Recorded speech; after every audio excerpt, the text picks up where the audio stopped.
Muito boa tarde a todas e a todos. Declaro aberta mais uma sessão deste Colendo órgão especial, dando desde logo as boas-vindas ao Procurador de Justiça, Dr. José Vicente de Piero, e também, pela primeira vez em plenário, convocado o desembargador Luiz Antônio Cardoso. Seja muito bem-vindo, desembargador. Na pauta protocolar, cumprimentando desde logo as senhoras e senhores desembargadores e desembargadoras, senhoras e senhores advogados, nossos servidores e toda a plateia que hoje acorre a este plenário. Na pauta protocolar, votos de júbilo pela aposentadoria do desembargador Sérgio Leite Alfieri Filho no último dia 3. Também votos de condolências pelo falecimento da senhorita Renata Grou de Souza Lima, filha do excelentíssimo desembargador Otávio Henrique de Souza Lima, aposentado, ocorrido em 26 de maio. Votos de pesar também pelo falecimento da ilustríssima senhora Aurora da Conceição Esteves de Oliveira, mãe do ilustríssimo senhor Manuel Jesus de Oliveira, oficial de justiça, e do senhor Márcio Fernando de Oliveira, atendente judiciário, irmã da excelentíssima desembargadora Maria Olívia Pinto Esteves Alves, cunhada do ministro do Superior Tribunal de Justiça, Dr. Paulo Dias de Moura Ribeiro, e sogra da excelentíssima doutora Alessandra Modesto de Freitas, juíza do trabalho, óbito ocorrido em 26 de maio. Também pelo falecimento do senhor Walter Tone, pai da excelentíssima doutora Cláudia Tomé Tone, juíza da Vara do Juizado Especial Civil do Foro Regional 11 de Pinheiros. Também pelo falecimento da senhora Terezinha Mota Ramos Marques, mãe da excelentíssima desembargadora Tereza Cristina Mota Ramos Marques, ocorrido hoje, e avó da doutora Ana Tereza Ramos Marques Nishura Otsuki, juíza de direito da 2ª Vara Civil da comarca de Matão. Na sessão judicial, vamos aos blocos de julgamento. ADIM, números 3, 4, 5, 17, 18, 19, 20, 21, 24, 25, 26, 28, 30, 33, 35, 36, 37 e 38. No número 30, há voto convergente da desembargadora Luciana Bresciani. Agravos 1, 11 e 12. No número 1 também há voto convergente da desembargadora Luciana Bresciani. Conflitos de competência 14, 15 e 16. Embargos de declaração números 6, 7, 8, 40, 41, 42, 45, 46, 47, 48, 49, 50, 51 e 52. Representação criminal notícia de crime 9 e 84. Reclamação 10, 82 e 83. Mandados de segurança 54, 55, 56, 57, 58, 59, 60, 62, 63, 64, 65, 66, 67, 68, 69, 70, 71, 72, 73, 74, 77 e 79. No item 55 há também voto convergente da desembargadora Luciana Bresciani. Procedimento investigatório criminal, número 81. Sobras do desembargador Evaristo dos Santos como relator, números 13, 61, 85, 86, 87, 88, 89, 91, 92 e 93. Sobras do desembargador Jarbas Gomes, números 27, 29, 32 e 43. Sobra do desembargador Damião Koga, número 80. Adiado a pedido da desembargadora Márcia Dalladea Baroni, número 2, que é relatora a desembargadora Luciana Bresciani. Retirado de pauta para cumprimento de despacho, 75, relatora a desembargadora Márcia Dalladea Baroni. Retirado de pauta a pedido do relator, 78, desembargador Campos Melo. Adiado por uma sessão, 94, relator desembargador Figueiredo Gonçalves. Destaques da desembargadora Luciana Bresciani, número 22, em que é relator desembargador Tasso Duarte de Melo, e números 23 e 31, em que é relator o desembargador Fábio Gouveia. Suspendendo a pauta judicial, vamos à pauta administrativa. Número 1 da pauta, expediente de interesse da doutora Helena Campos Refosco, juíza de direito titular 2 da 4ª Vara Civil do Fórum Regional 2 Santo Amaro, convocada atualmente junto ao Conselho Nacional de Justiça, solicitando afastamento da função jurisdicional no período de 5 de agosto deste ano a 13 de junho de 2025, sem prejuízo dos vencimentos e vantagens do cargo, para a participação do programa Humphrey, promovido pela instituição de Herbert H. Humphrey Fellowship Program, supervisionado pela American University dos Estados Unidos. Pareceres favoráveis da Escola Paulista da Magistratura e da Corregedoria Geral da Justiça. Eu enviei o processo a este colendo órgão, também com proposta de acolhimento, o que também fez o Conselho Superior da Magistratura ao deliberar pelo encaminhamento da proposta a este órgão. A matéria está em discussão. Pois não, desembargador Roberto Solimene. Quero cumprimentar Vossa Excelência, cumprimentar os senhores desembargadores, e eu fico vencido, porque na sessão de 21 de julho de 2021, acho que só eu e o decano estávamos presentes, eu votei de maneira diferente para autorizar o afastamento de um juiz de São Caetano, porém, para que ele usasse os próprios créditos para fazer o pagamento, e não que o tribunal pagasse os meses em que ele fica afastado. Aqui nós temos um pedido em que o afastamento se dá por 10 meses. Conheço a juíza, não intimamente, conheço a juíza pessoalmente, não tem uma vírgula para dizer, Vossa Excelência, é uma questão mesmo de convencimento e critério. O tribunal vive dizendo que faltam magistrados. Temos aí o problema do direito privado, as convocações dos senhores juízes substitutos de segundo grau. E agora nós vamos usar 2 juízes para fazer o mesmo trabalho. A juíza que está afastada desde 2017, prestando serviços de alta relevância, tanto para o Supremo Tribunal Federal, para o CNJ, mas há quase 7 anos afastada da jurisdição. Entrou na carreira em 2006. Tem uma grande carreira acadêmica, mas me parece também, senhor presidente, que mais do que a contrapartida para o tribunal, esse pedido atende interesses acadêmicos pessoais de Sua Excelência. Sei que Vossa Excelência vai dizer que não, tem o ofício que Vossa Excelência encaminha. Quero lembrar a Vossa Excelência que eu fui ao lado do desembargador Ademir Benedito, cujo testemunho invoco nesse ato.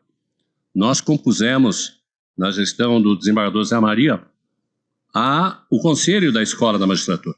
E aquele magistrado que recebeu o mesmo benefício criou várias dificuldades para cumprir a contrapartida. O desembargador Zé Maria teve que fazer várias reuniões e discutir o assunto conosco lá no conselho. Então não é uma criação da minha cabeça, é um fato que aconteceu.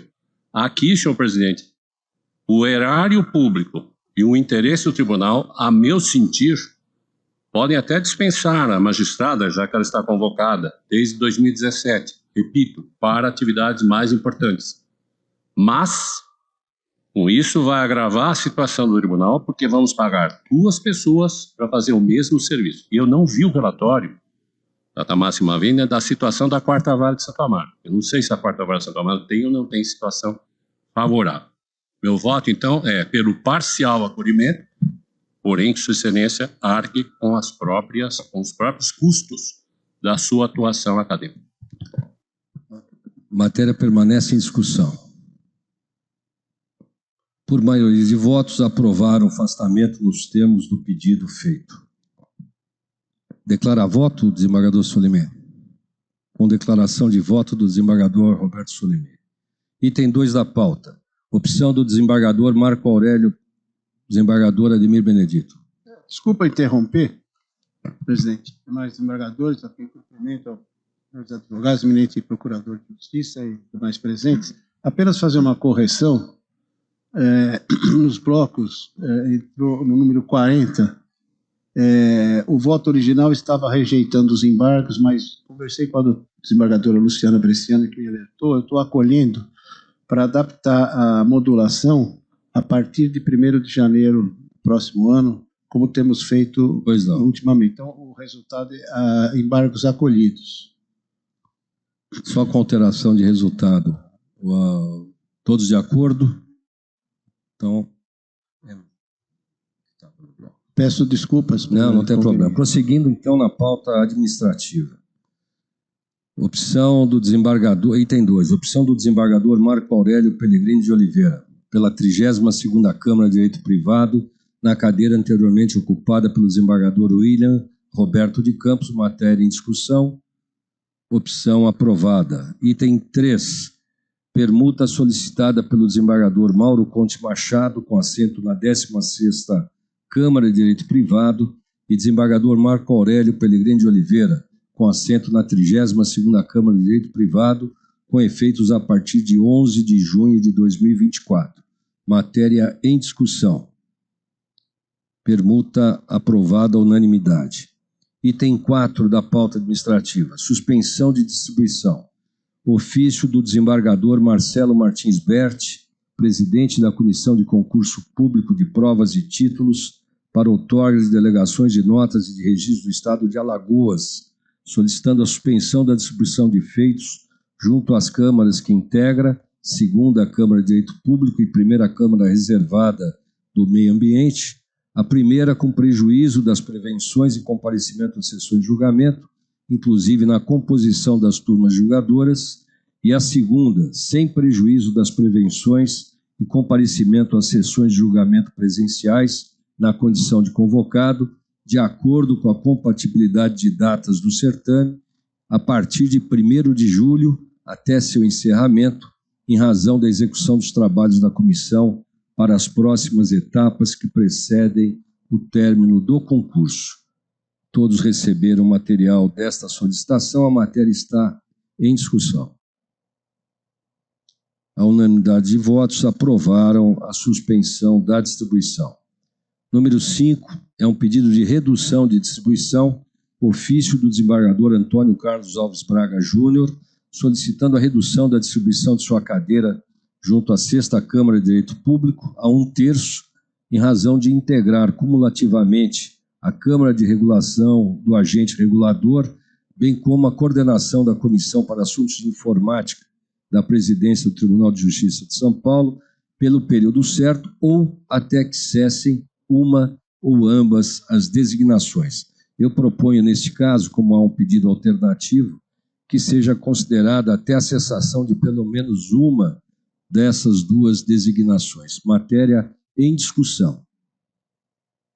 Aprovada, então, a redução da distribuição. Eu esqueci de mencionar a aparecer sugestão de deferimento formulado pelo presidente da Colenda da Seção de Direito Público. Então, aprovada a redução da distribuição até que cesse uma ou ambas as designações do desembargador Alves Braga. Número 6 de ordem, convocação junto ao Supremo Tribunal Federal. Ofício do excelentíssimo senhor ministro Luiz Roberto Barroso, presidente do Supremo Tribunal Federal, solicitando que o doutor Rogério Marrone de Castro Sampaio, juiz de direito substituto em 2º grau, seja colocado à disposição daquela corte para atuar como juiz auxiliar do gabinete do ministro Alexandre de Moraes, pelo período de 1 ano, a contar de 4 de junho de 2024, com prejuízo das suas funções jurisdicionais. Matéria está em discussão. Aprovada a convocação por mais 1 ano. No mais, são pedidos de afastamento de magistrados e magistradas e também propostas de deferimento para aprovação deste colégio do órgão especial, matéria em discussão, afastamentos aprovados. Eu vou pedir licença para transferir a presidência dos trabalhos à Sua Excelência, ao vice-presidente da Corte, desembargador Arthur Beretta, que eu parto agora para a cidade de Cuiabá, no Mato Grosso, para a participação logo mais na abertura do CONCEP, Conselho de Presidentes dos Tribunais de Justiça, até o próximo sábado. Muito obrigado, tenha uma boa sessão a todos. Muito obrigado.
Boa tarde, senhoras e senhores, senhoras desembargadoras, senhores desembargadores. Vamos prosseguir agora na pauta judicial. E eu vou pedir aqui, enquanto abre o meu programa aqui no computador, que o número 44 da pauta, eu também estou impedido e será então presidido pelo eminente decano. O 44 da pauta, desembargador decano.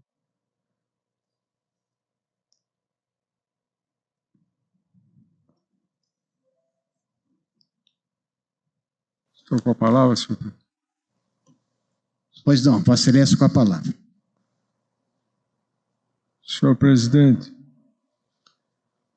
44 da pauta trata-se de embargo de declaração civil, em que são partes, em que é relator o Dr. Luiz Fernando Nisch. É preferência, né?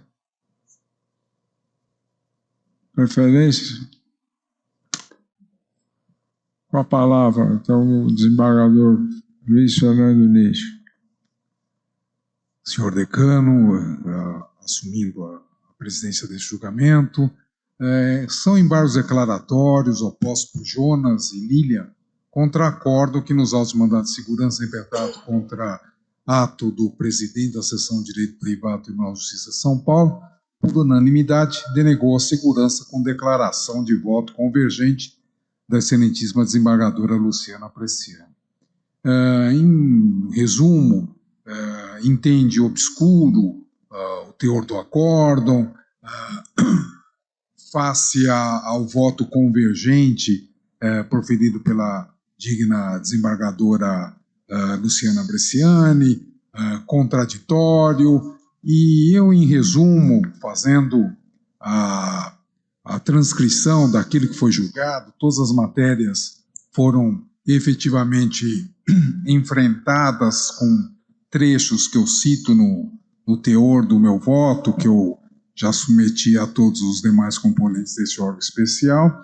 e eu estou rejeitando todas elas. E a contradição em relação ao que o voto convergente teria disposto, eu também rejeito, porque eu entendo que a matéria fática não se adequa àquilo que foi julgado. Então, em síntese, pelo meu voto, eu estou rejeitando os embargos declaratórios. O relator está rejeitando os embargos declaratórios. Alguma divergência? Assim fica julgado. Senhor decano, no exercício da presidência desse julgamento, eu declaro voto convergente por força das referências já antecipadas a meu voto. Com declaração da eminente desembargadora Luciana Bresciani.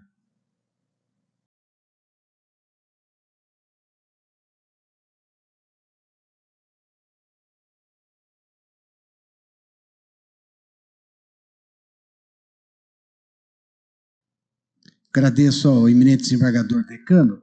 Vamos fazer o 95 da pauta, que é preferência do desembargador Paulo Alcides. 95 da pauta é o mandado de segurança civil da comarca de São Paulo. Relator é o eminente desembargador Figueiredo Gonçalves, que tem o voto 58.300, e já votaram também os desembargadores Roberto Solimene, Paulo Alcides e Ricardo Dipp. O desembargador relator já proferiu o voto, não é isso, desembargador? Pois não. Então, havia pedido vista o desembargador Ricardo Dipp, que tem a palavra. Senhor vice-presidente, desembargador Arthur Beretta, senhores desembargadores presentes, senhor procurador de justiça, demais pessoas aqui presentes nesta sessão, eu indiquei vista com a firme esperança de encontrar motivos que dessem amparo à preservação da igualdade material neste caso, porque são 3 casos de todos identificáveis e um só recebe a solução menos favorável. Mas não encontrei meios de enfrentar o voto do eminente relator, de maneira que eu o acompanho sem declaração, senhor presidente.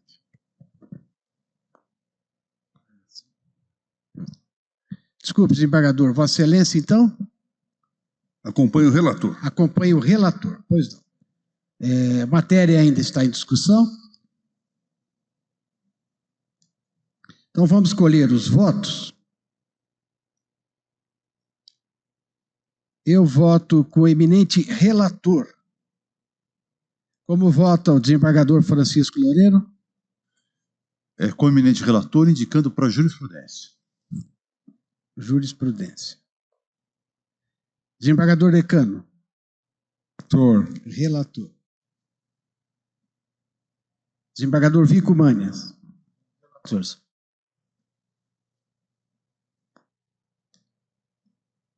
Desembargador Ademir Benedito. Senhor presidente, eu peço vênia para acompanhar a divergência. Divergência. Desembargador Campos Melo. Senhor presidente, data vênia, acompanho o eminente relator. Relator. Desembargador Viana Cotrim. Data vênia com o relator. Relator. Desembargador Fábio Gouveia. Com o relator. Relator. Desembargador Matheus Fontes. Mesmo modo com o eminente relator. Relator. Desembargador Haroldo Viotti. Também com o relator, senhor presidente. Relator. Desembargador Dipp votou agora com o relator. Desembargador Solimene concede a segurança, é isso, desembargador? Pois não. Desembargadora Luciana Bresciani. Senhor presidente, com a devida vênia, acompanho o desembargador relator. Relator. Desembargador Luiz Fernando Nisch. Data vênia com o relator. Relator. Desembargadora Márcia Dalladea Baroni. Senhor presidente, com o relator. Desembargador Tasso Duarte de Mello. Com o relator, senhor presidente. Relator. Desembargadora Silvia Rocha. Respeitosamente, com o relator, senhor presidente. Relator. Desembargador Nuevo Campos. Com o relator, senhor presidente. Relator. Desembargador Décio Notarangeli. Boa tarde, senhor presidente. Boa tarde, senhores desembargadores. Eu acompanho o eminente relator. Relator. Desembargador Luiz Antônio Cardoso. Com divergência, senhor presidente. Divergência. Pois não. E o desembargador Paulo Alcides concede a segurança. É isso, desembargador? Sim, senhor. E declaro. Pois não. Pois não.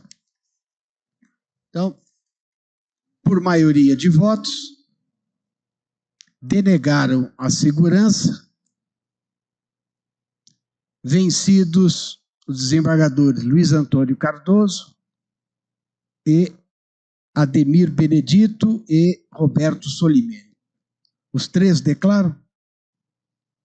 Paulo Alcides também declara? Todos? Pois não. Com declaração de voto. Eu não consigo ouvi-lo, desembargador.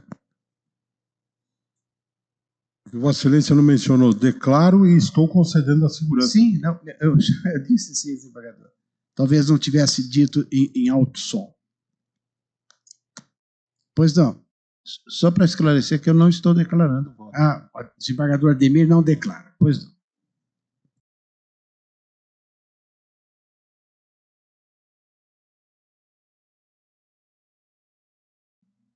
Também não declaro o voto.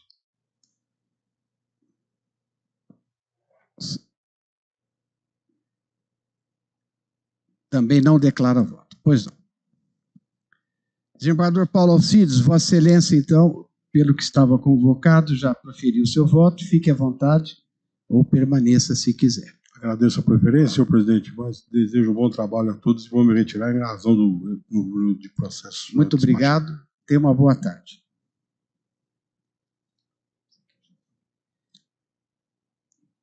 Item 39 da pauta são embargos de declaração civil da comarca de Bertioga.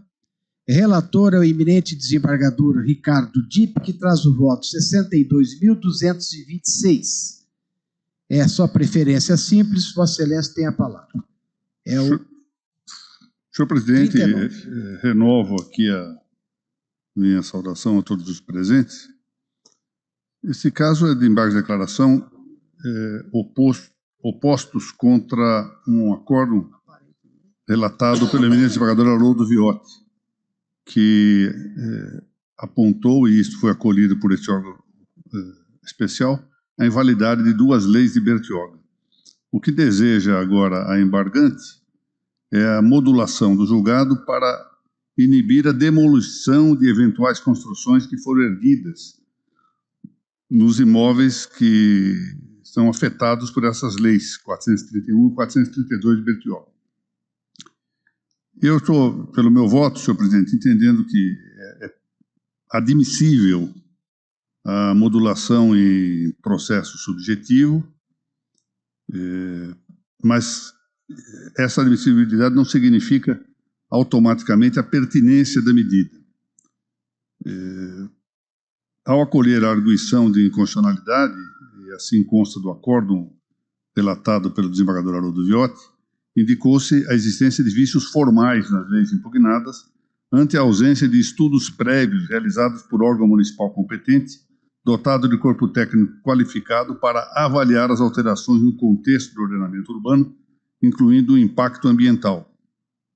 Pois muito bem, a meu ver, isto já bastaria para relegar o exame do eventual impedimento ou dispensa da demolição do quanto erguido nesses imóveis, a Igreja Nona Câmara de Direito Público que decidirá a apelação. A meu ver, os processos de controle de constitucionalidade dizem respeito, tanto o processo objetivo quanto subjetivo, ao contraste entre uma norma paradigmática, que é constitucional, e outra subordinada. De maneira que a possibilidade de rechaço pela Corte Constitucional diz respeito exatamente a isso, sem descer ao exame pontual de fatos singulares e concretos. Designadamente, aqui nós temos o fato de que a sentença de primeiro grau, objeto da apelação, determinou a demolição de prédios. E é exatamente contra isso que se vota o apelo, que pende de apreciação e decisão na Igreja Nona Câmara de Direito Público. De maneira que, a meu ver, acolher os embargos seria exuberar a competência fundamental de rechaço deste órgão, estaríamos apreciando e decidindo diretamente a própria apelação. Meu voto sugere a rejeição dos embargos de declaração. Pois não, relator rejeita os embargos, matéria em discussão. Assim fica decidido. 39 da pauta rejeitaram os embargos, votação unânime.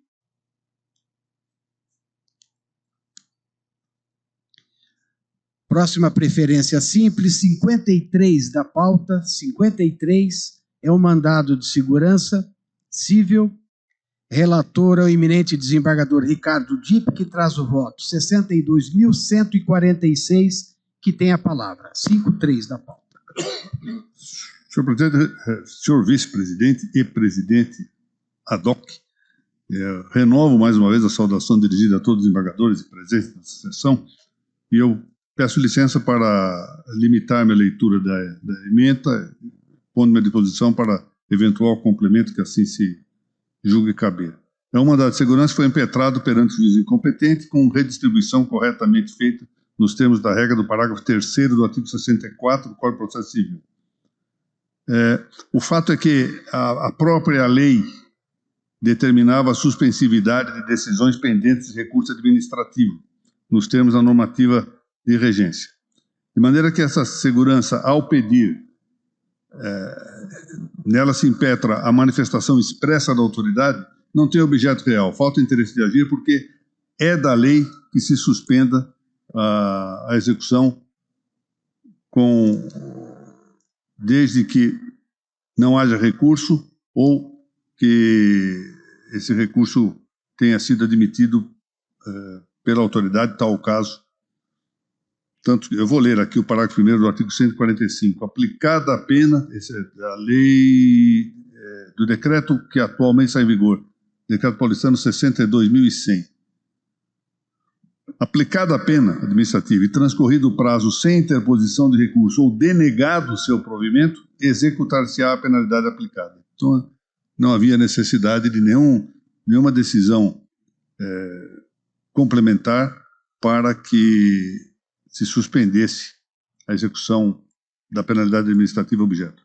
Portanto, pelo meu voto, senhor presidente, eu denego a segurança, extinguindo o processo sem resolução de mérito por ausente interesse de agir. Pois não, relator denega a segurança, extinguindo o processo sem apreciação do mérito por falta de interesse de agir. Matéria em discussão. Assim fica decidido. 53 da pauta. Votação unânime. Primeira sustentação oral do dia, o 34 da pauta. É uma ação direta de inconstitucionalidade da comarca de São Paulo. Relatora é a eminente desembargadora Márcia Dalladea Baroni, que traz o voto 36.170. Convido o doutor Daniel Santos de Freitas para que tome assento à tribuna. É o 34 da pauta.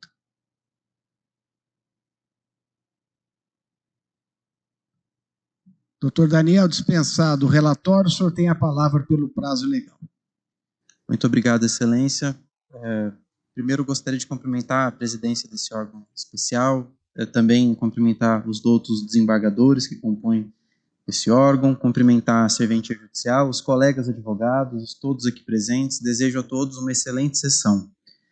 Excelências, trata a presente ADI de uma representação de inconstitucionalidade lançada pela Procuradoria-Geral de Justiça contra uma lei complementar municipal do município de Francisco Morato, que estabelece cargos de provimento em comissão para a Autarquia Municipal de Saúde. De acordo com a inicial, as expressões de 5 cargos não estariam alinhadas aos preceitos da Constituição Estadual de São Paulo e também violaria contornos da Constituição da República. São esses os cargos do Procurador-Geral da Autarquia, diretor, apoiador da saúde e assessor 1 e assessor 2. Pois bem, Excelências, muito embora se respeite o entendimento perfilado pelo órgão autor, pelo ente autor, a defesa entende que a inicial não trabalha o aspecto jurídico constitucional da forma mais adequada, pelo que a presente ação merece de fato ser julgada improcedente, na medida em que não há inconstitucionalidade, seja formal, seja material, na norma objeto. Isso porque os cargos que estão sendo atacados, suas funções são efetivamente de assessoramento, chefia, direção, e dependem intrinsecamente, por exercício das suas funções, da relação de fidúcia entre a autoridade nomeante e a autoridade nomeada. Cito nessa ordem de ideias, Excelência, alguns descritivos dos cargos impugnados, como, por exemplo, do Procurador-Geral da Autarquia. A descrição geral, resumida das funções diz que compete à pessoa que ocupará essa função chefiar, dirigir, planejar, orientar e coordenar todos os trabalhos da Procuradoria-Geral da Procuradoria da Autarquia da Saúde. Quanto a esse cargo em específico, também há que se salientar entendimento desse órgão especial quanto às posições de procurador-geral, seja no caso da autarquia, do executivo, que diz que é plenamente possível o provimento em comissão desses postos de procurador-geral de pessoa que não é servidor efetivo, porque esse também é um argumento utilizado pela Procuradoria-Geral de Justiça para impugnar a constitucionalidade desse cargo em específico.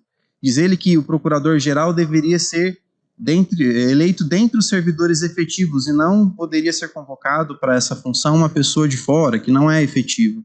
Mas esse órgão especial entende, em sentido oposto, que o executivo tem liberdade para estabelecer essa função, esse cargo, e prover por pessoa efetiva ou não, por servidor efetivo, no caso, advogado público efetivo ou não, de modo que não só as descrições estão atreladas a uma necessidade de fidúcia, a gerência, a direção, a chefia da Procuradoria, como também há esse entendimento muito importante desse órgão especial no sentido de que não há necessidade de que o Procurador-Geral seja um advogado público efetivo.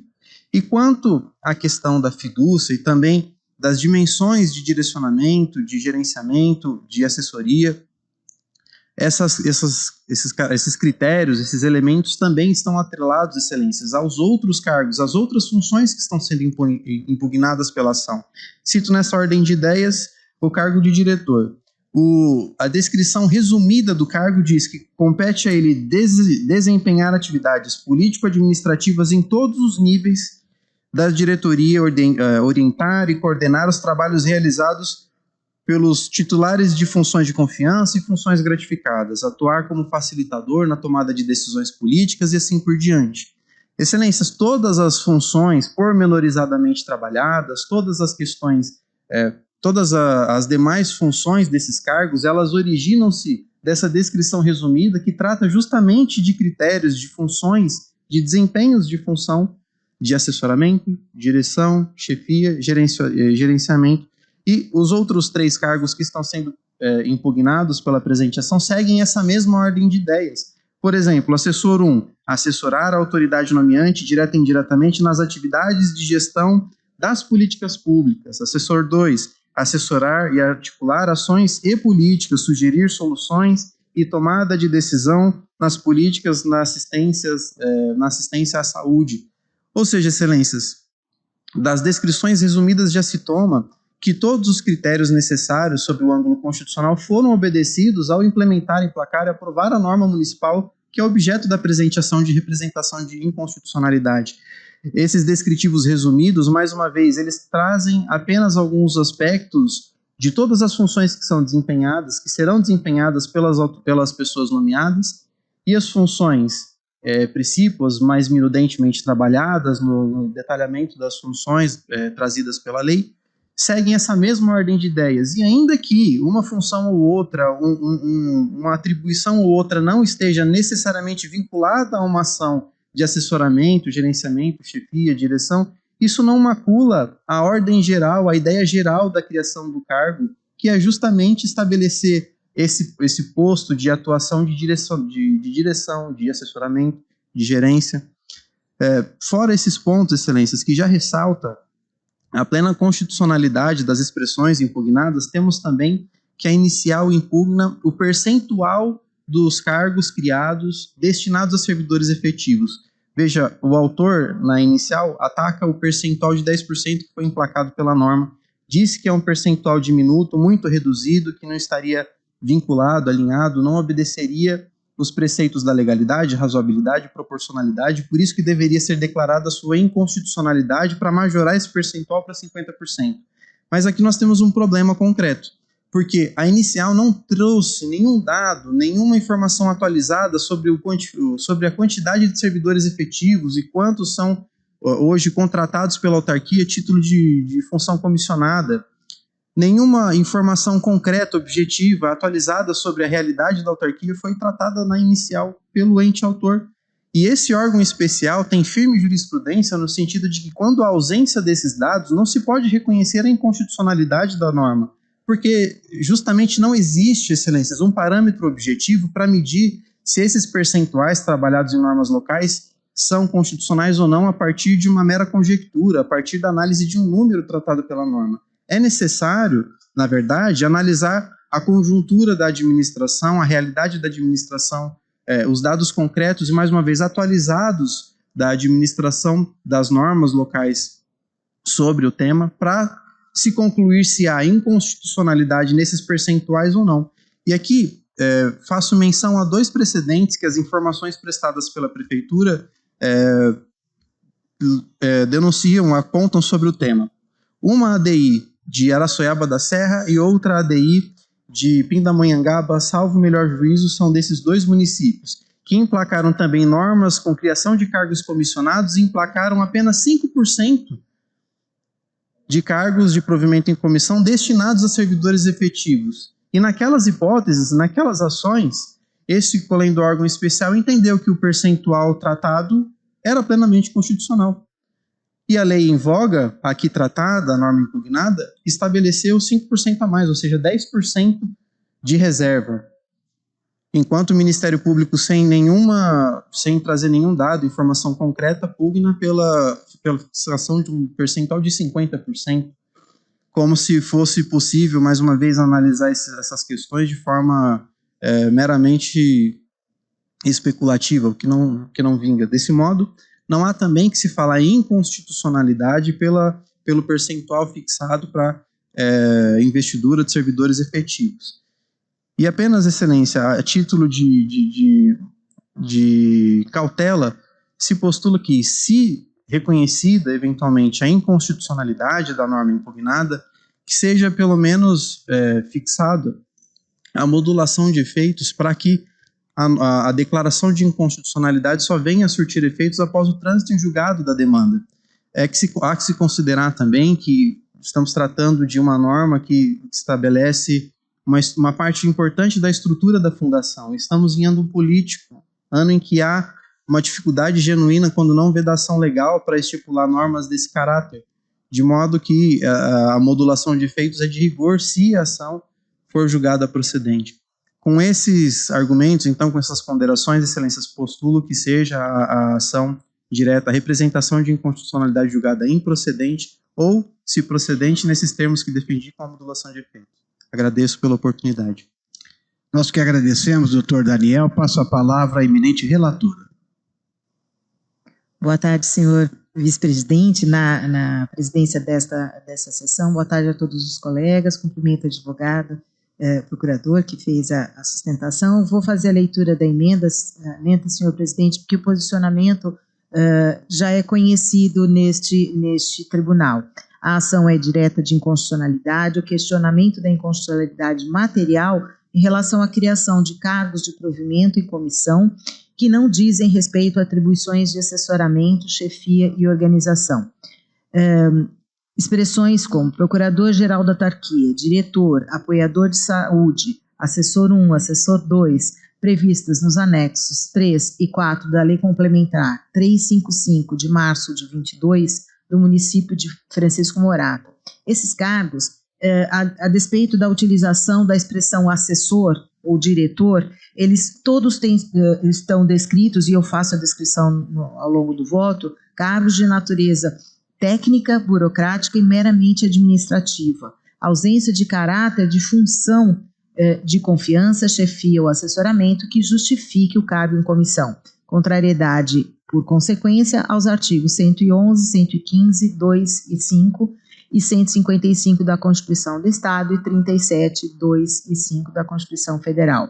Aplicação do tema 1010, de repercussão geral do Supremo Tribunal Federal. Em relação à fixação do percentual, o percentual mínimo de 20% de provimento em comissão a serem preenchidos, me parece que atende aos princípios da razoabilidade e proporcionalidade, verificado no caso concreto. Neste ponto, eu não estou reconhecendo inconstitucionalidade. Dessa forma, a minha proposta de voto é pela parcial procedência dessa ação, com a modulação que temos reconhecido a partir de 1º de janeiro, por se tratar de ano eleitoral. Esse é meu voto, senhor presidente. Pois não. Relatora julga procedente em parte a ação com modulação. Matéria em discussão? Todos de acordo, fica assim decidido, votação unânime. Doutor Daniel, obrigado pela presença, tenha uma boa tarde.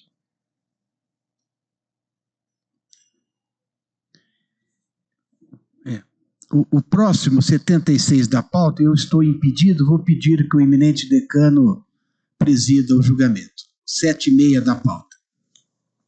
Senhor presidente, mais uma vez, sinto-me honrado com a presidência dos trabalhos. Trata-se de um mandado de segurança em que é relator o eminente desembargador Ademir Benedito. Chamo para tomar assento na tribuna a doutora Araceli de Carvalho Lopes.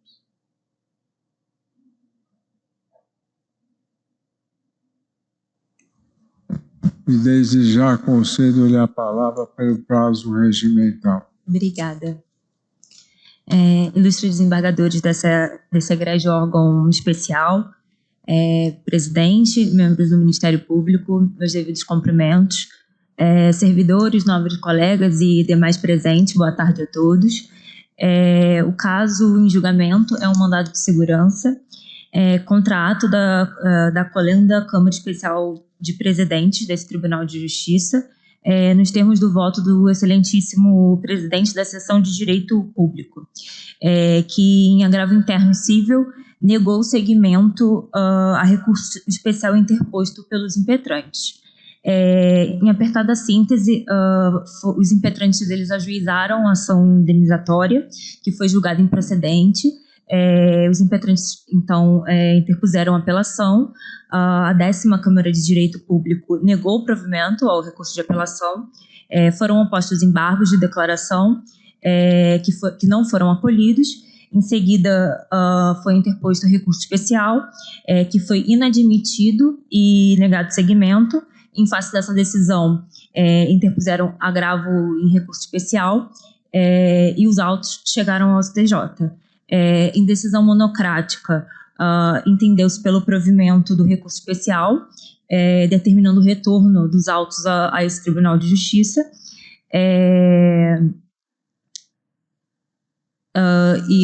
No caso, a ré, que era a ferrovia, que era ré na ação de indenização, no STJ, ela entrou com um agravo interno, e a primeira turma do STJ, numa decisão colegiada, ela manteve a decisão monocrática. Os autos, então, retornaram ao TJ de São Paulo, e a 10ª Câmara de Direito Público, novamente, analisando os embargos, rejeitou os embargos mais uma vez, sem qualquer alteração substancial. Os impetrantes, então, ratificaram o recurso especial anteriormente interposto, requerendo a devolução dos autos ao STJ para dar seguimento e sequência ao julgamento que havia sido iniciado anteriormente. E nessa segunda oportunidade, em decisão monocrática, a presidência do Tribunal de Justiça de São Paulo, através da presidência da Seção de Direito Público, entendeu por negar seguimento ao recurso especial. Os impetrantes, então, interpuseram agravo interno, ressaltando, como já havia, aliás, concordado o STJ em oportunidade anterior, motivo pelo qual, inclusive, os autos retornaram a esse tribunal, que o recurso especial anteriormente interposto reúne as condições de admissibilidade e que o acordo recorrido não estaria de acordo com o tema repetitivo 517 do STJ. O que, aliás, era objeto central daquele recurso. Apesar disso, em agravo interno, a decisão foi mantida, daí a necessidade do mandado de segurança. Antes de adentrarmos no mérito do mandado de segurança, no objeto central, com relação à competência desse órgão especial, ressaltamos que, concomitantemente, na mesma oportunidade, por garantia, impetramos também o mandado de segurança junto ao STJ. Tanto o mandado de segurança impetrado aqui no órgão especial quanto do STJ, eles tinham os mesmos fundamentos. No STJ, no entanto, o mandado de segurança foi protocolado sob o número MS 30052 de São Paulo e foi distribuído para a primeira turma. No entanto, em decisão de março desse ano, o STJ ele entendeu que o que se impugnava era um ato atribuído ao órgão do TJ de São Paulo e, logo, não existiria competência daquela corte para julgamento.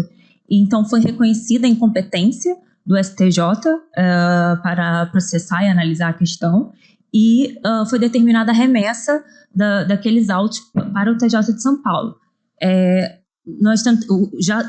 Os autos já não estão mais no STJ, mas nós não conseguimos localizar o processo aqui no Tribunal de Justiça de São Paulo.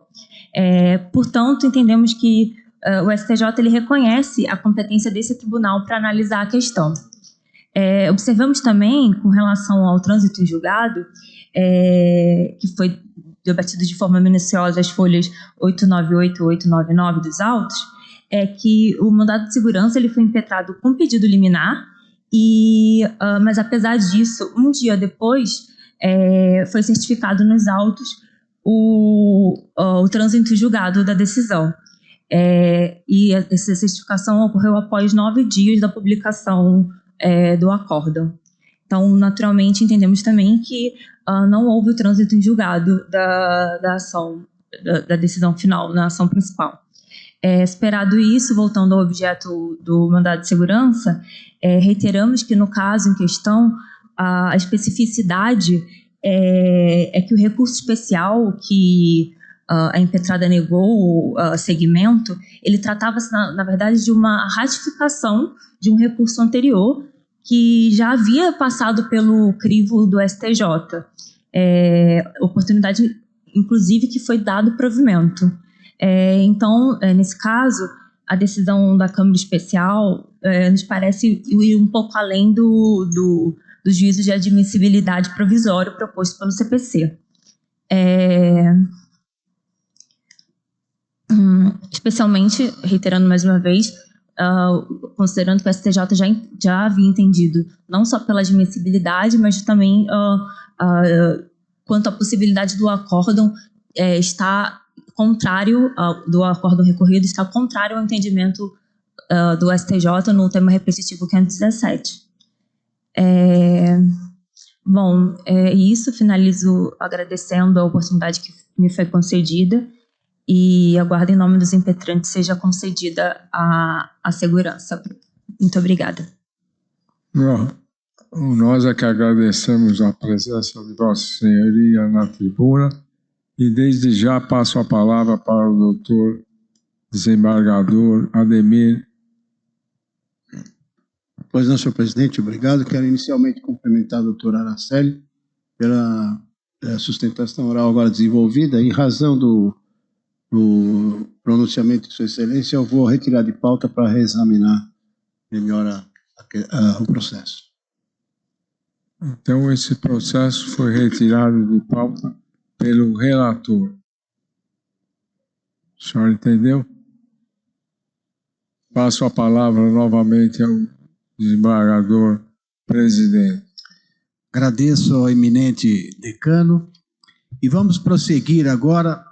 É o número 90 da pauta, foi um adiado da sessão passada, 90 da pauta. Foi adiado a pedido do excelentíssimo desembargador Ricardo Dipp, após os votos do relator, julgando a ação procedente, e dos excelentíssimos desembargadores Figueiredo Gonçalves e Carlos Monerá, julgando a ação improcedente. 90 da pauta, Desembargador Ricardo Dipp, com a palavra. Senhor presidente, renovando minha saudação a todos os eminentes desembargadores aqui presentes, procurador de justiça, servidores, advogados. No dia 26 de abril, houve o início da votação deste caso e o eminente desembargador relator, Ademir Benedito, declarou a procedência desta ação. E, em seu voto, assinala que o programa não revela, esse é um programa de caráter indicadamente assistencial do município de Turiúba, que esse programa não revela a situação de natureza emergencial, mas sim situação ordinária, integrada por demandas normais da administração. O eminente desembargador Carlos Monerá instaurou divergência por não avistar vício na norma impugnada, daí a minha indicação de adiamento. Na primeira vez que eu votei aqui neste órgão especial, em um caso bastante assemelhado ao desses autos, isso foi em 6 de dezembro de 2023, num caso de que era relatora a eminente desembargadora Márcia Dalladea Baroni, eu pus-me ao lado da corrente então minoritária, que era a correspondente ao voto de discrepância prolatado pelo desembargador Monerá neste caso. Depois, em outros 2 julgados, eu acomodei o meu entendimento à solução majoritária, para atender a regra do artigo 926 do Código de Processo Civil. Mas confesso que, à vista do voto do desembargador Monerá, à vista das candentes palavras do desembargador Luiz Antônio Figueiredo Gonçalves, eu, considerando que houve 11 votos vencidos num dos julgamentos, eu resolvi reapreciar a matéria, com mais tempo de meditação. E peço vênia, senhor vice-presidente, para regressar à minha primeira inclinação nessa matéria e acompanhar a divergência que foi instaurada com o voto do desembargador Monerá. Recolho que o caso pode ser contrastado com uma das indicações próprias que devem integrar as constituições políticas, ou seja, a configuração e ordenação dos poderes estatais, conceito este de configuração e ordenação dos poderes políticos, que compreende especificamente o tema dos servidores públicos, os modos das investiduras desses servidores, suas atribuições, seus deveres, direitos, etc. Ora, quando a lei impugnada, essa lei de Turiúba, autorizou a criação local desse programa de auxílio ao desempregado, tem-se que em nada ela interferiu nos cargos públicos e nas funções do serviço público. O eminente desembargador Figueiredo Gonçalves, em um caso referente à lei símile desta demanda, observou que nessas circunstâncias nada há que se dirija à organização dos quadros do serviço público municipal. O de que se trata de um programa de assistência social, de algo, esta é uma referência do eminente desembargador Campos Nuevo, e também um voto deste órgão especial, de algo que visa a manutenção da estabilidade social. E, no mesmo sentido, o desembargador Carlos Monerá observou que beneficiários transitórios de programas de assistência social não têm nenhuma relação de emprego ou relação estatutária com o poder público. Prevendo a Constituição brasileira em vigor, entre os direitos sociais, a assistência aos desamparados, artigo 6º, indicando-se na mesma Constituição ser escopo da assistência social a redução da vulnerabilidade socioeconômica de famílias em situação de pobreza ou de extrema pobreza, parece-me que compete aos municípios, dentro da ideia de legislar sobre assuntos de interesse local, inciso 1º do artigo 30, considerar de perto a necessidade vital de seus munícipes. Digo aqui, senhor vice-presidente, meus estimados colegas, que os pobres são mais diretamente dos municípios que dos Estados-membros e da Federação. Porque é nos municípios que esses pobres fruem ou padecem aquilo que se chama de enraizamento vital. É ali que eles vivem, é ali que eles respiram, é ali que eles se alimentam, é ali que eles trabalham. Portanto, cabe aos municípios o primado de atender a seus necessitados. O primado. Apenas por modo subsidiário se reclama dos demais poderes políticos.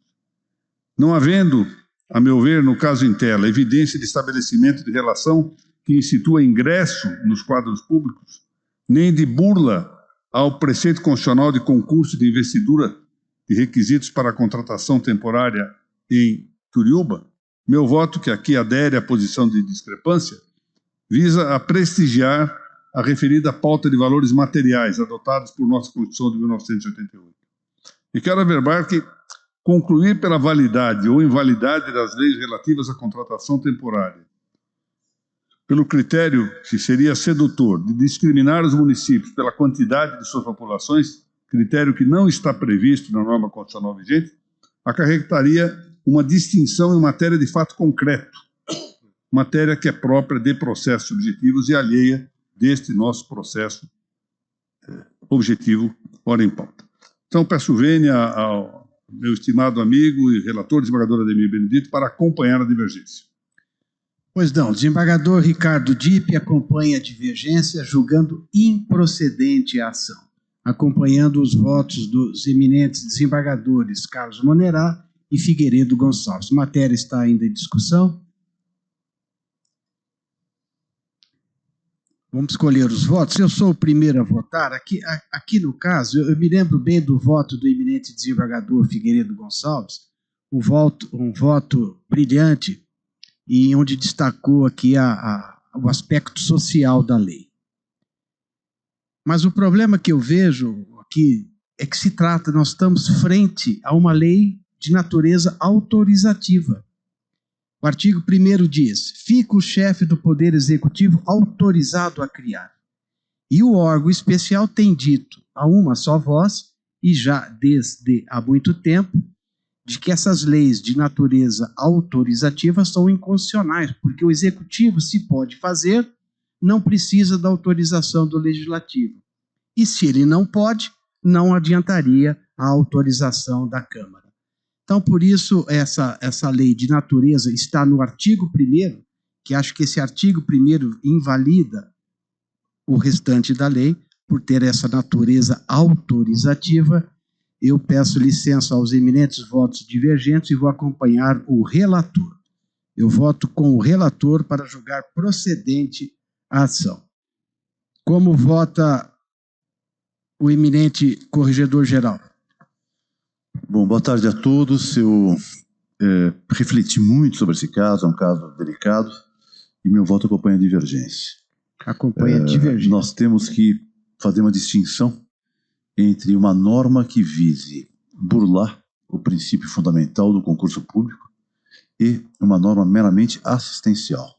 E o escopo dessa lei não é, obviamente, burlar o serviço público, mas sim prover os mais necessitados de uma ajuda de natureza material.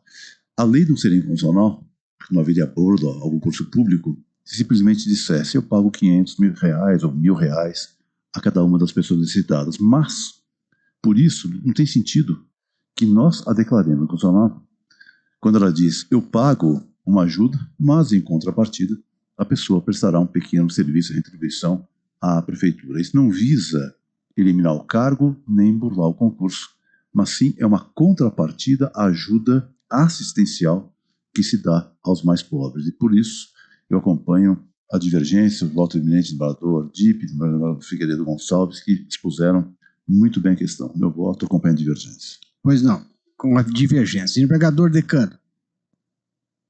Com o relator. Relator. Desembargador Damião Koga. Data vênia do eminente relator, vou pedir licença nesse caso para acompanhar a divergência. Divergência. Desembargador Vico Manhãs. Com o relator, senhor presidente. Relator. Desembargador Ademir é o relator. Desembargador Campos Melo.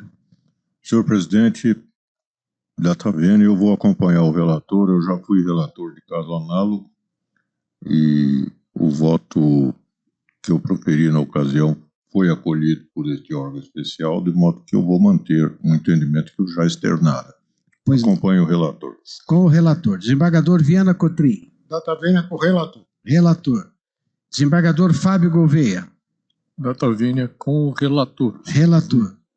Desembargador Matheus Fontes. Com o eminente relator. Relator. Desembargador Haroldo Viotti. Também com o relator, por devida vênia. Relator. Desembargador Roberto Solimene. Relator. Desembargadora Luciana Bresciani. Senhor presidente, Eu, antes de mais nada, cumprimento agora expressamente Vossa Excelência no exercício da presidência, os demais colegas, doutor Procurador de Justiça, doutor José Vicente, que agora passa a integrar os julgamentos escolhendo um órgão especial para nossa satisfação.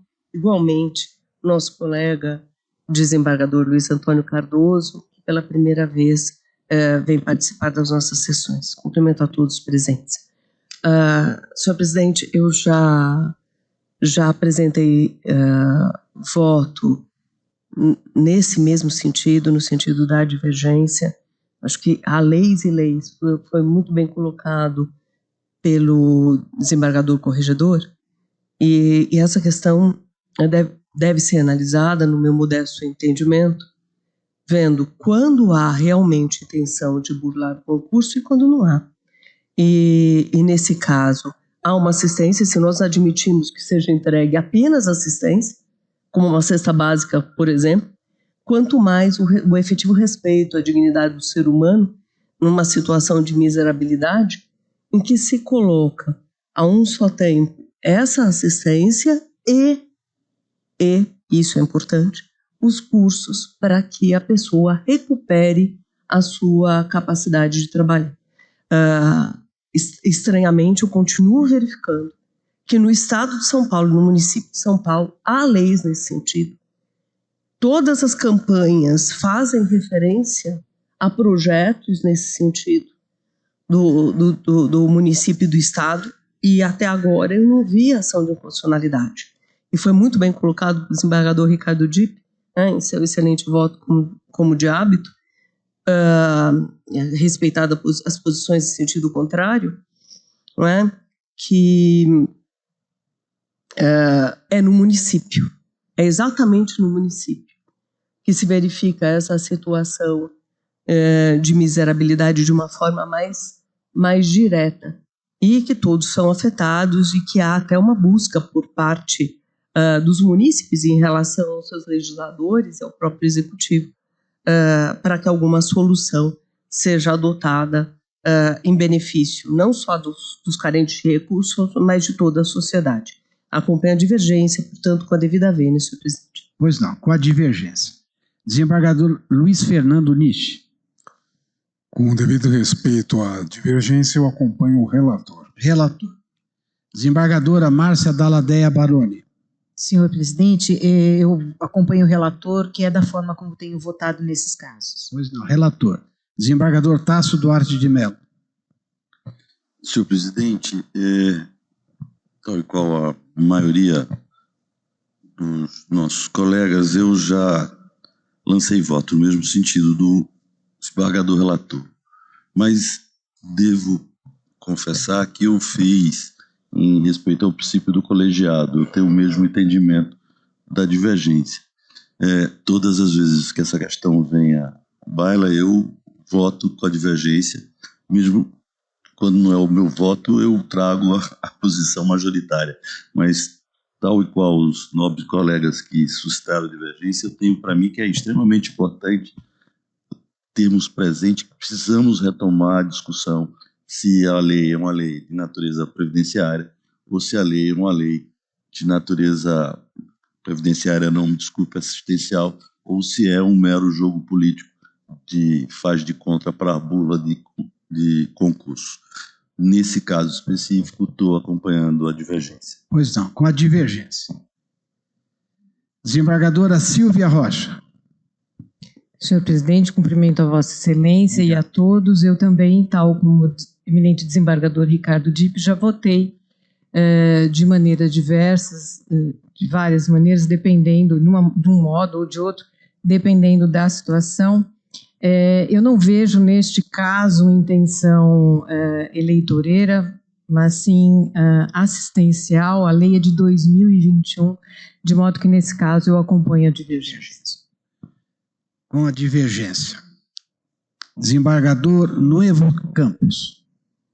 Senhor presidente, como já foi inclusive citado pelo eminente desembargador Ricardo Dipp, eu já tenho entendimento no sentido da divergência. Eu acho que é importante esse olhar que faça essa distinção e, portanto, eu estou votando com a divergência. Com a divergência. Desembargador Décio Notarangeli. Senhor presidente, cumprimento Vossa Excelência. Muito obrigado. Assim como o desembargador Gastão mencionou, eu tive voto aqui neste órgão especial no sentido do voto do eminente relator e, com todo respeito, não foi pelo princípio da colegialidade, mas em respeito ao entendimento de que deve prevalecer a distribuição de competências feitas na Constituição e em respeito ao princípio da obrigatoriedade do concurso público para a admissão de pessoal prestando serviços para o Estado. Então, eu acompanho o eminente relator, senhor presidente. Com o relator. Desembargador Luiz Antônio Cardoso. Senhor presidente, acompanho a divergência. A divergência. Pois não.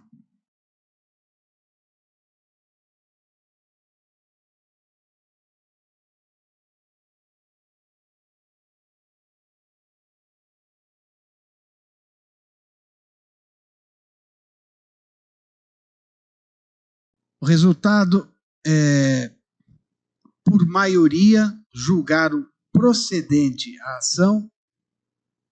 O placar foi de 13 com o relator, 10 com a divergência. Então, 13 a 10. Julgaram procedente maioria de votos.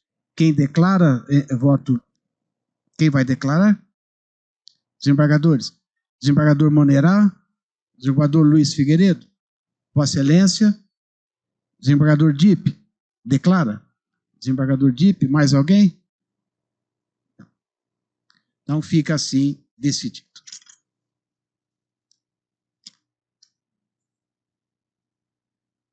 Agora vamos para o primeiro destaque do dia. O primeiro destaque é o número 22 da pauta. É uma direta de inconstitucionalidade da comarca de São Paulo. O relator é o eminente desembargador Tasso Duarte de Mello, que traz o voto 38.870, que tem a palavra. É o 22 da pauta. Senhor presidente, agora dirigindo a todos, cumprimento Vossa Excelência, aproveito para boas-vindas ao novo Procurador de Justiça, de que eu tive o orgulho e a honra de ser contemporâneo de faculdade, junto com o nosso Mário Sarrubo. Senhor presidente, doutor Luiz, que também vem a participar pela primeira vez do órgão, o meu voto, eu acho que a leitura da ementa e uma pequena observação é suficiente. Trata-se de ação direta de inconstitucionalidade, Lei Municipal de Guarulhos, que institui a obrigatoriedade de medidas de construção de moradias destinadas a programas habitacionais, vício de iniciativa e violação à separação dos poderes, inocorrência, assunto de interesse local, diligência do artigo 30, inciso 1 da Constituição Federal, texto que não dispõe sobre a estrutura ou atribuição dos órgãos da administração, tampouco sobre o regime jurídico dos servidores públicos. Supremo Tribunal Federal cita o precedente com repercussão geral. Violação à reserva da administração, inocorrência. Exegese do artigo 47, inciso 2 da Constituição Estadual. Texto que visa concretizar direito social, assegurando a moradia e a segurança. Inteligência do artigo 6º do caput da Constituição Federal, também cita o precedente. Inconstitucionalidade e inocorrência.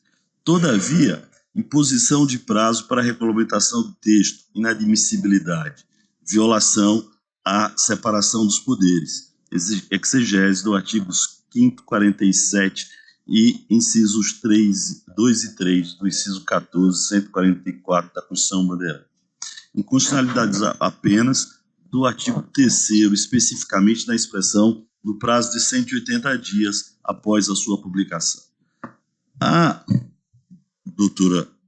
nossa colega doutora Luciana enviou aos colegas um voto parcialmente divergente que trata da eventual compulsoriedade da isenção de taxas.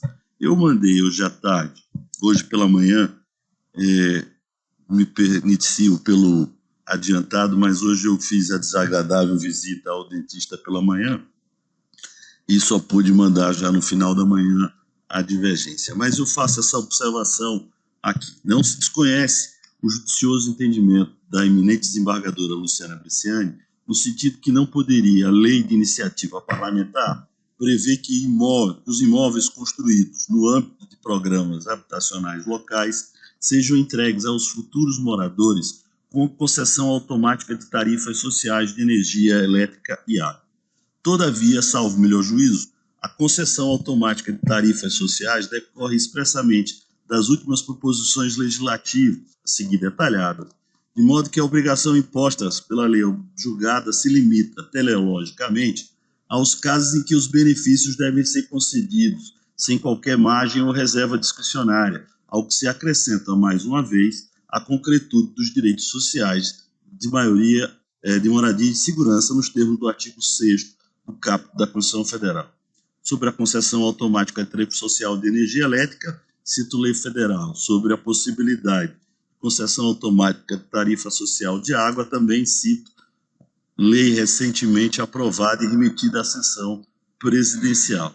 Se assim, eu, nada obstante as observações judiciosas e sempre relevantes da nobre colega Luciana, que eu presto sempre minhas homenagens, eu mantenho já feitos a tréplica ao voto divergente. Pois não, o relator julga procedente em parte a ação e pediu destaque à desembargadora Luciana Bresciani, que tem a palavra. Senhor presidente, minha divergência, como foi antecipada, com toda a delicadeza que lhe é peculiar pelo nobre desembargador relator, é parcial e bastante restrita. Na esteira de precedentes deste colendo órgão especial, eu considero, em primeiro momento, a competência privativa para fins de concessão de qualquer, de iniciativa de leis, né, para concessão de qualquer benefício fiscal. Isso é, inclusive, alegada na dia ajuizada pelo chefe do Poder Executivo. Aqui eu incluo na inconstitucionalidade a expressão e registradas como tarifas sociais, que sejam registradas como tarifas sociais. Então, já determina que aqueles que adquirirem os imóveis da CDHU tenham registrados como tarifas sociais e, portanto, os benefícios tanto de água e luz como de esgoto. No caso, não só é de competência do chefe do Poder Executivo, como é de competência da União. Essas questões, essa política tarifária é fixada pela ANEEL. E a legislação federal, que poderia servir, inclusive, para dizer que a municipal sequer é necessária, não é? E realmente me parece que, se for dentro da linha de raciocínio do desembargador relator, que não é a minha vê na leitura do texto legal que a imposição é genérica, que sejam todos já registrados como tarifa social. E os benefícios para a compra do imóvel pela CDHU e para a obtenção das tarifas sociais não são coincidentes. Tanto que a lei que prevê a questão no que diz respeito à taxa de água e luz, ela traz requisitos. E esses requisitos não são reproduzidos na lei municipal. Eu não tenho como dizer que a lei municipal, dizendo que todos vão ser registrados, eu teria que fazer a leitura de que todos serão reajustados de acordo com a lei federal que já existe e que é nacional, na realidade é aplicável a todos. Então, aí ainda por cima, no que diz respeito aos esgotos, como salientado pelo nobre desembargador relator, no adendo que colocou o seu voto, ainda falta a sanção presidencial. Então, não sequer temos lei em vigor a respeito da matéria. Então, me parece que esse trecho da lei também deva ser retirado. Em Primeiro, porque a competência originária já foi exercida por quem de direito, e ela traz uma limitação que sequer é reproduzida na lei local.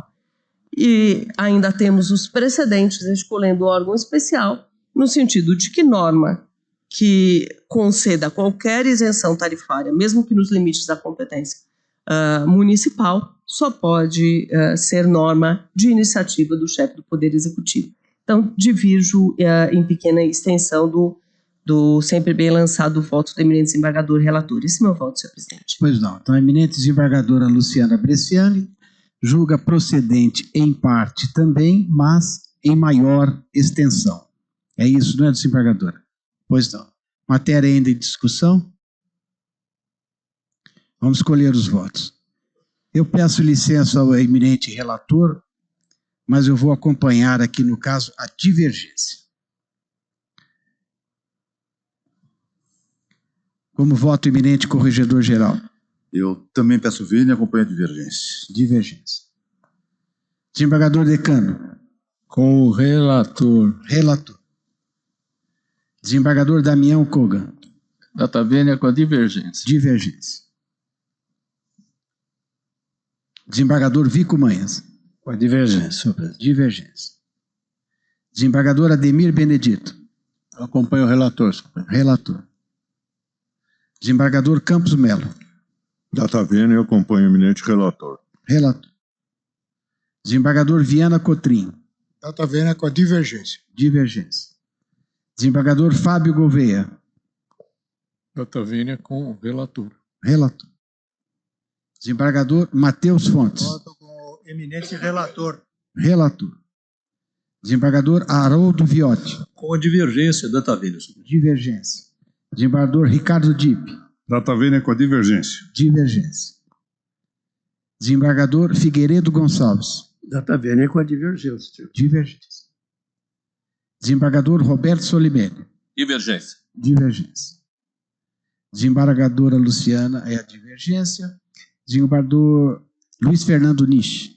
Data vênia com a divergência. Divergência. Desembargadora Márcia Dalladea Baroni. Com a divergência, senhor presidente. Divergência. Desembargadora Silvia Rocha.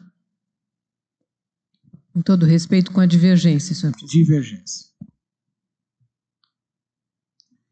Desembargador Noevo Campos. Com o relator, senhor presidente. Relator. Desembargador Carlos Monerá. Data vênia com a divergência. Divergência. Desembargador Décio Notarangeli. Data vênia com a divergência, senhor presidente. Divergência. Desembargador Luiz Antônio Cardoso. Com divergência, senhor Divergência. presidente. Então, por maioria, julgaram procedente em parte a ação, nos termos do voto da eminente desembargadora Luciana Divergência, que fica como relatora designada. Pois não, desembargador. Se o doutora Luciana não se importar, eu fico, me incorporo. Ela declara voto vencedor. Pode ser? Tá bem. Então, o relator ainda permanece, o relator sorteado ainda fica com o acórdão e, fazendo a ressalva, declara voto vencedor a desembargadora Luciana Bresciani. Assim fica decidido. O placar, para que todos saibam: 1, 2, 3, 4, 5, 6, 7, 8, 9, 10, 11, 12, 13, 14, 15, 16. 16 com a divergência. 1, 2, 3, 4, 5, 6, 7 com o relator.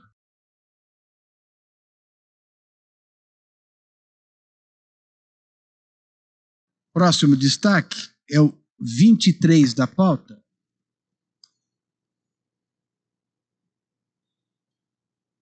O 23 da pauta é uma ação direta de inconstitucionalidade da comarca de São Paulo.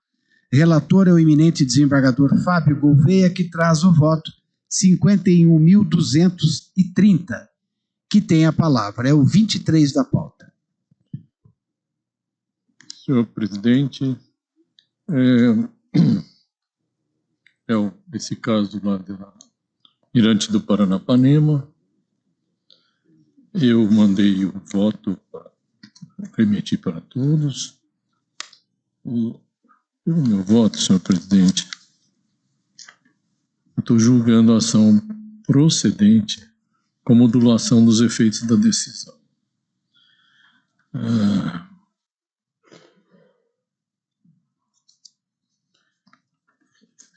A desembargadora Luciana apresentou uma divergência parcial e eu estou mantendo meu voto. Estou declarando inconstitucionalidade de vários incisos e de alguns parágrafos, todo dessa lei, de modo que não tenho nada a acrescentar. Esse é o meu voto, senhor presidente. Pois não.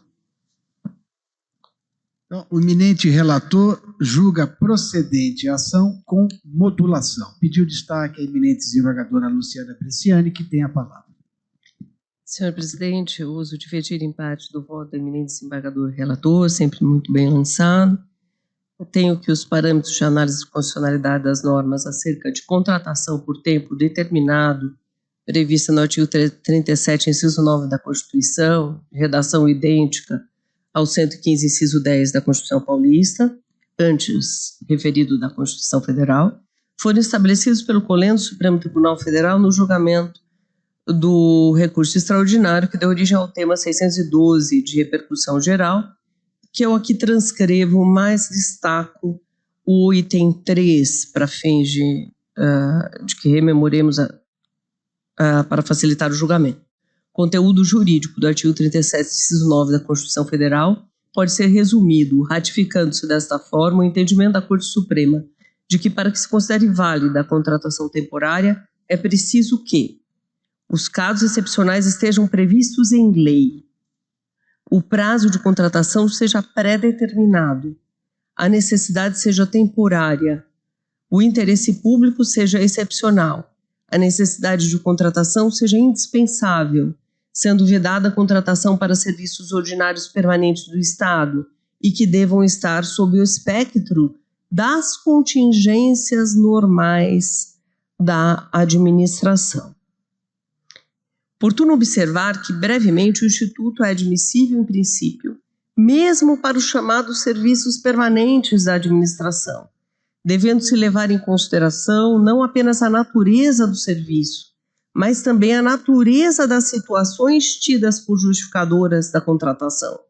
Isso porque situações excepcionais e temporárias podem ocorrer no curso do exercício de atividades permanentes, como com frequência acontece.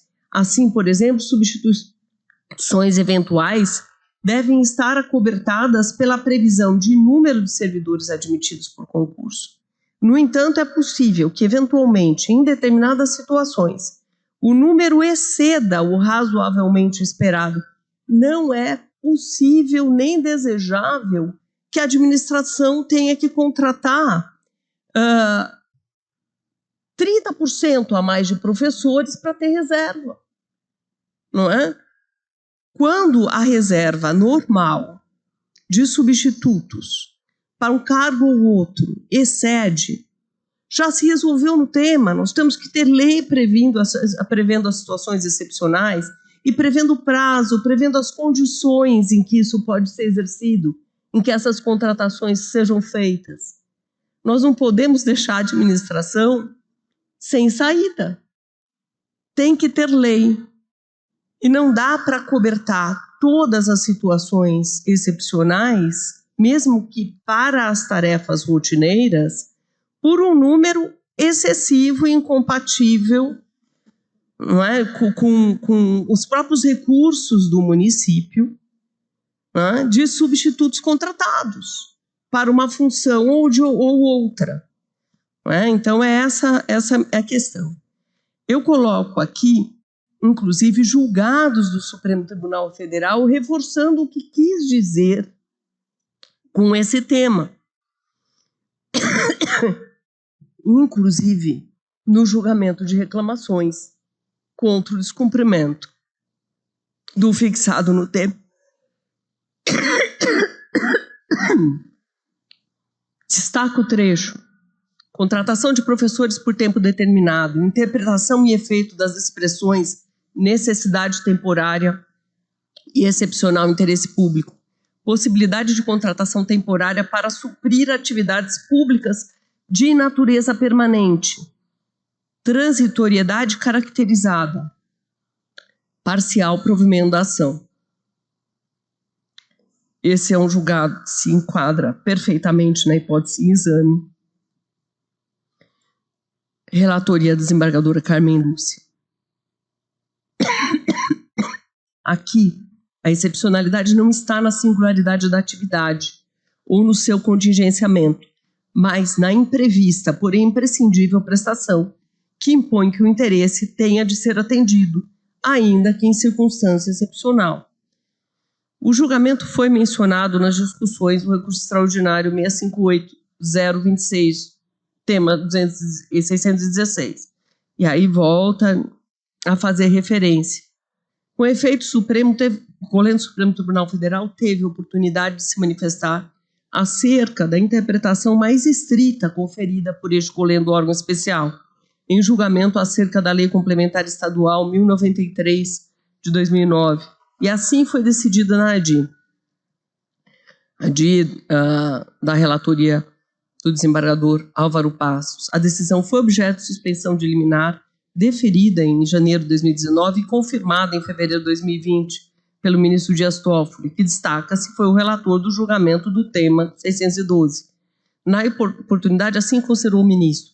Reafirmo ainda, em juízo perfunctório da demanda originária, não vislumbrar qualquer incompatibilidade na previsão legal que regula tais contratações, sendo perfeitamente cabível o uso de contratos com tempo determinado em caso de afastamento temporário de servidor, a exemplo das hipóteses de afastamento por licença gestante, licença prêmio ou exercício de direção de classe.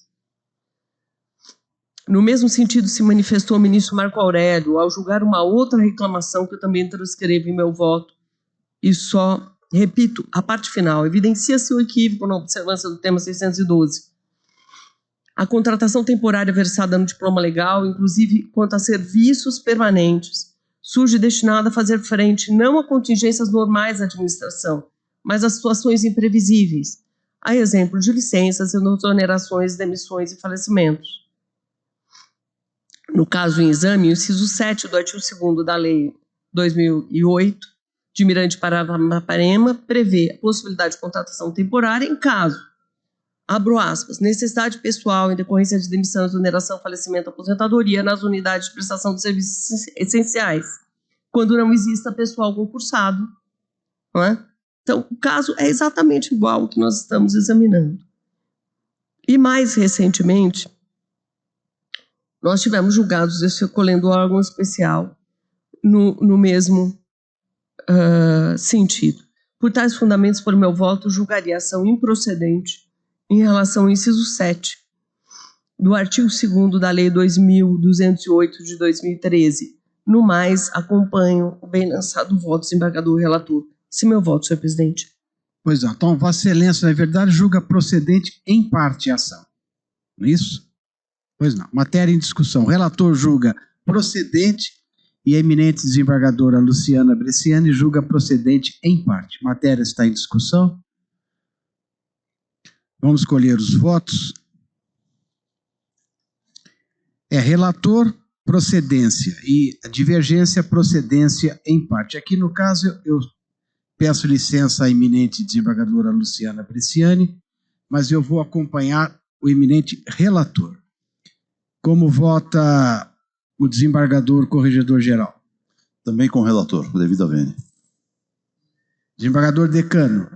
Data vênia com o relator. Relator. Desembargador Damião Kogan? Data vênia com o relator. Relator. Desembargador Vico Manhas? Com o relator. Relator. Desembargador Ademir Benedito? Também acompanho o relator, senhor presidente. Relator. Desembargador Campos Melo? Senhor presidente, data vênia, acompanho o relator. Relator. Desembargador Viana Cotrim?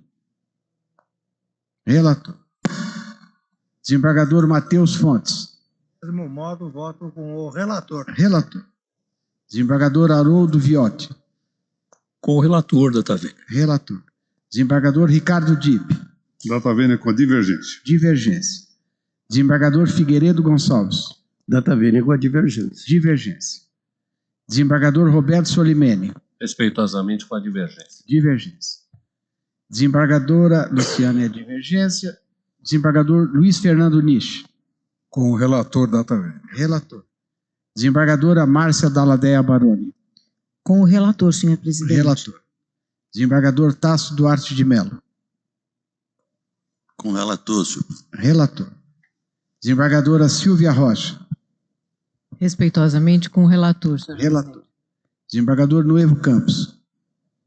Com a divergência, senhor presidente. Divergência. Desembargador Carlos Monerá. Data vênia com a divergência, senhor. Divergência. Desembargador Décio Notarangeli. Com o relator, senhor presidente. Relator. Data vênia da divergência. Pois não. Desembargador Luiz Antônio Cardoso. Com a divergência. Divergência. Por maioria de votos, julgaram procedente a ação. Declara voto a desembargadora Luciana Briciani. Mais alguém quer declarar? Não. O placar: 16 com o relator, 7 com a divergência. É o último. Senhoras desembargadoras, senhores desembargadores, é o último destaque do dia, é o número 31 da pauta.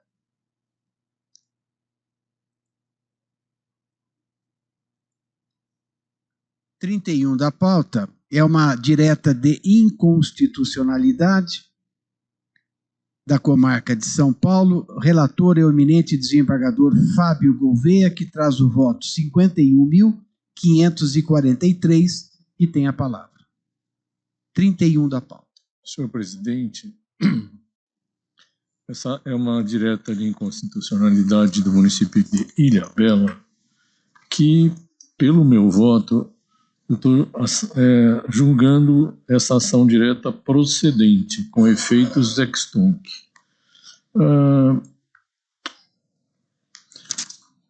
Em resumo, também, eu entendo que a Câmara Municipal de Ilhabela não tem competência para fixar regras para troca progressiva dos táxis para veículos elétricos.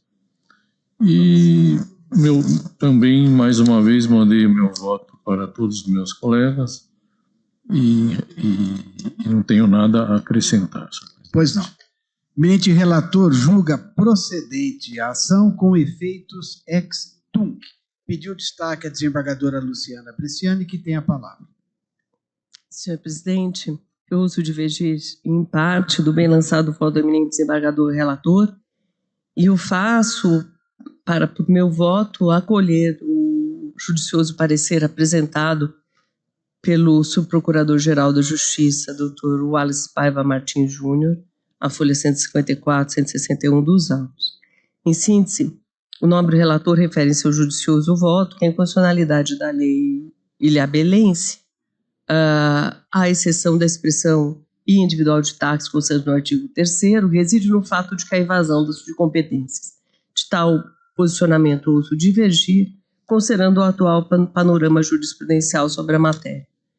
De fato, como mencionado pelo ilustre relator, o pedido formulado na ADI, cujo número também reproduzo em meu voto, foi julgado procedente por escolhendo o órgão especial.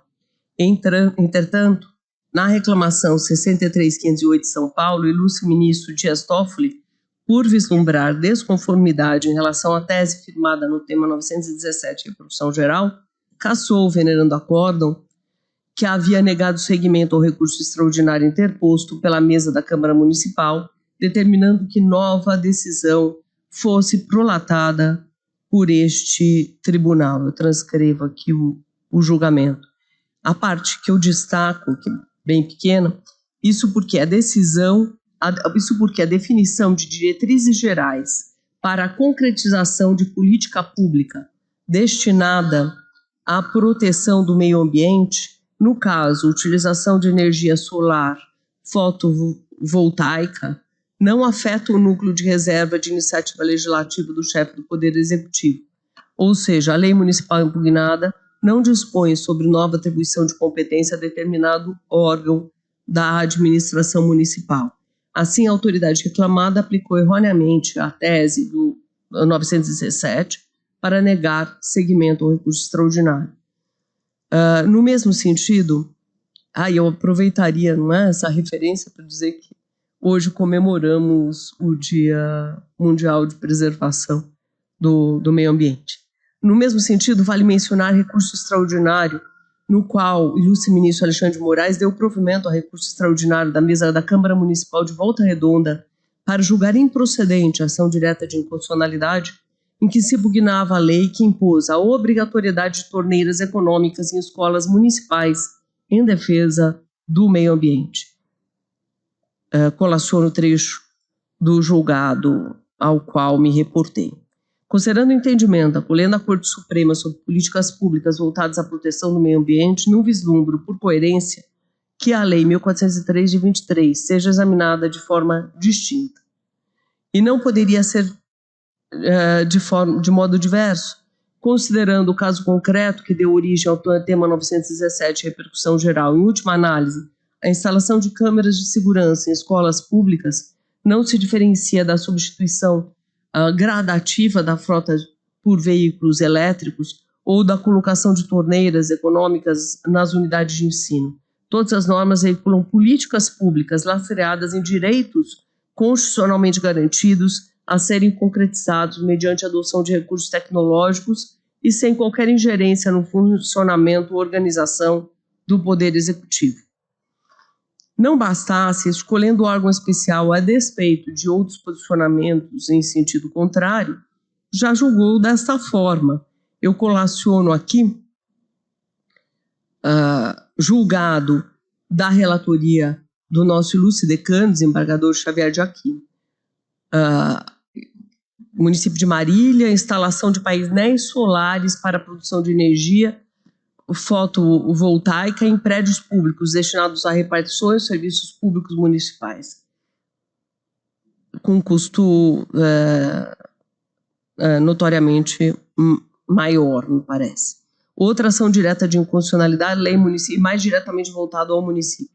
Ação direta de inconstitucionalidade, lei municipal do município de São José do Rio Preto, de iniciativa parlamentar, impondo implantação de equipamento semafórico com funcionamento à base de energia solar. Foi reconhecida a constitucionalidade em acórdão da relatoria do desembargador Fábio Gouveia, julgado em maio de 2023. Portanto, em linhas gerais, entendo que a propositura da edilidade ilhabelense não é acometida de vício de iniciativa e nos termos do parecer da douta Procuradoria, afasto a inconstitucionalidade no que diz respeito a esse dispositivo. Por outro lado, o caput e os incisos do artigo 2º, que prevêem quantidade mínima de frota ser substituída dentro do prazo pré-estabelecido, com períodos pré-estabelecidos, este sim, eu entendo que invade sobremaneira e afasto. Julgo, portanto, parcialmente procedente na esteira do parecer ministerial. Esse é o meu voto, senhor presidente. Pois não. Abre divergência em parte a eminente desembargadora Luciana Bresciani, julgando a ação procedente em parte. Matéria ainda em discussão. Vamos escolher os votos. Eu sou o primeiro a votar. Aqui, no caso, eu peço licença ao eminente relator, mas eu vou acompanhar a divergência, porque me parece que nós estamos na hipótese do tema 917 do Supremo, que é mais ou menos a mesma semelhança. Acompanho a iminente divergência aberta pela desembargadora. Como vota o eminente corregedor-geral? Eu também acompanho a divergência, com a ressalva feita pela desembargadora Luciana, tocante ao prazo. Realmente, a fixação de prazo invade a competência, mas a fixação de uma política geral de natureza ambiental também não me parece violar a norma constitucional. Acompanho a divergência. Divergência. Desembargador Decano. Com a divergência. Divergência. Desembargador Damião Kogan. Data vênia com o relator, senhor. Relator. Desembargador Vico Manhas. Com a divergência. Divergência. Desembargador Ademir Benedito. Eu peço vênia para acompanhar o eminente relator. Relator. Desembargador Campos Melo. Senhor presidente, eu peço vênia ao eminente relator sorteado, eu vou acompanhar a divergência. Divergência. Desembargador Viana Cotrim. Relator. Desembargador Matheus Fontes. Relator. Relator. Desembargador Haroldo Viotti. Também com o relator, data vênia. Relator. Desembargador Ricardo Dipp. Data vênia com o relator. Relator. Desembargador Figueiredo Gonçalves. Data vênia com a divergência. Divergência. Desembargador Roberto Solimene. Essa é para votar com a divergência. Divergência. Desembargadora Luciana é a divergência. Desembargador Luiz Fernando Nisch. Data vênia com a divergência. Divergência. Desembargadora Márcia Daladeia Baroni. Com o relator, senhor presidente. Relator. Desembargador Tasso Duarte de Mello. Com a divergência, senhor presidente. Divergência. Desembargadora Silvia Rocha. Respeitosamente com a divergência, senhor presidente. Divergência. Desembargador Nuevo Campos. Com o relator, senhor presidente. Relator. Desembargador Carlos Monerá. Respeitosamente com a divergência. Divergência. Desembargador Décio Notarangeli. Senhor presidente, com o eminente relator. Relator. Desembargador Luiz Antônio Cardoso. Com o relator. Relator.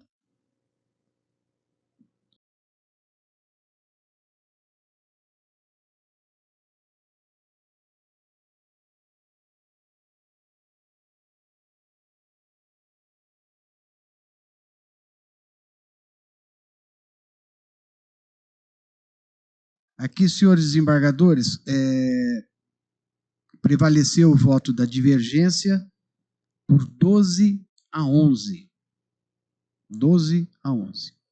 Julgaram a ação procedente, em parte, nos termos do voto da eminente desembargadora Luciana Bresciani, que fica como relatora designada. Declara voto vencido o desembargador Fábio Gouveia. Alguém mais quer declarar? Não. Fica assim decidido. Terminou? Senhoras e senhores desembargadores, pois não, desembargador Campos Melo? Não, apenas queria cumprimentar Vossa Excelência pela séria e serena condução dos trabalhos. Muito obrigado, desembargador. Mérito de todo o órgão especial. Declaro encerrada a sessão. Muito obrigado.